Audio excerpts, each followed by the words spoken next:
ഇന്ത്യയുടെ ആ നീക്കത്തിൽ പാകിസ്ഥാൻ ഞെട്ടിവിറച്ചിരിക്കുന്നു എന്ന് തന്നെ നമുക്ക് അക്ഷരാർത്ഥത്തിൽ പറയേണ്ടി വരും.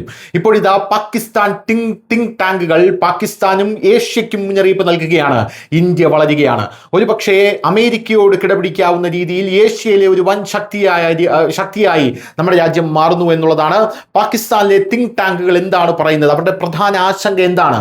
ഇന്ത്യ വികസിപ്പിക്കുന്ന പുതിയ ബ്രഹ്മോസ് മിസൈലുകളാണ് അവരുടെ പുതിയ ആശങ്ക എന്ന് പറയുന്നത്. ബ്രഹ്മോസ് എൻജിയും ബ്രഹ്മോസ് 2ഉം യഥാർത്ഥമായാൽ ഇന്ത്യയും പാകിസ്ഥാനും തമ്മിലുള്ള സൈനിക ശക്തിയുടെ ബാലൻസ് ഇന്ത്യയുടെ പക്ഷത്തേക്ക് ചായുമെന്നാണ് കൃത്യമായി പാകിസ്ഥാൻ തിങ്ക് ടാങ്കുകൾ പറയുന്നത്.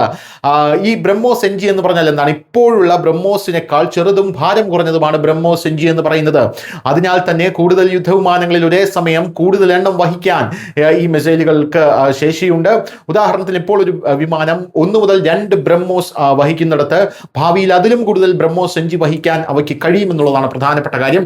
എന്താണ് ബ്രഹ്മോസ് 2 എന്ന് പറയുന്ന മിസൈൽ? ഇത് ഹൈപ്പർസോണിക് മിസൈൽ ആയിരിക്കും. ശബ്ദത്തിന്റെ 6-7 ഇരട്ടി വേഗമായിരിക്കും ഇതിനുണ്ടാവുക. ഇത്രയും വേഗത്തിൽ വന്നാൽ നിലവിലുള്ള പല എയർ ഡിഫൻസ് സംവിധാനങ്ങൾക്കും ഇത് തടയുന്നത് ബുദ്ധിമുട്ടെന്നല്ല, ഒരിക്കലും സാധിക്കാത്ത കാര്യമായി മാറുമെന്നുള്ളതാണ് പ്രധാനപ്പെട്ട കാര്യം. പാകിസ്ഥാൻ എന്തുകൊണ്ട് ഭയപ്പെടുന്നു എന്ന് ചോദിച്ചാൽ അവരുടെ പ്രധാനപ്പെട്ട വിലയിരുത്തൽ ഇന്ത്യയുടെ ആക്രമണ ശേഷി 10 മടങ്ങ് ഉയരും എന്നുള്ളതാണ് പാകിസ്ഥാന്റെ വാദം. പാകിസ്ഥാന്റെ എയർബേസുകൾ, റഡാറുകൾ, കമാൻഡ് സെന്ററുകൾ എന്നിവയെ വളരെ വേഗത്തിൽ ലക്ഷ്യമിടാൻ ഇന്ത്യക്ക് കഴിയും. അതിനാൽ ഒരു യുദ്ധമുണ്ടായാൽ പാകിസ്ഥാന് പ്രതികരിക്കാൻ പോലും സമയം കിട്ടാത്തത്ര വേഗത്തിൽ പാകിസ്ഥാനെ തന്നെ നശിപ്പിക്കാൻ ഇന്ത്യക്ക് സാധിക്കും എന്നുള്ളതാണ്. ഇത് പാകിസ്ഥാന്റെ മാത്രം പ്രശ്നമല്ല, ഇത് ഏഷ്യയുടെ പ്രശ്നമാണ്. ഏഷ്യയിൽ സമ്പൂർണ്ണാധിപത്യം ബ്രഹ്മോസ് മിസൈലുകൾ വെച്ച് ഇന്ത്യ സ്ഥാപിക്കുമെന്നാണ് പാകിസ്ഥാൻ പറഞ്ഞു വെക്കുന്നത്, അല്ലെങ്കിൽ പാകിസ്ഥാൻ തിങ്ക് ടാങ്കുകൾ സൂചിപ്പിക്കുന്ന. News desk, news India Malayalam.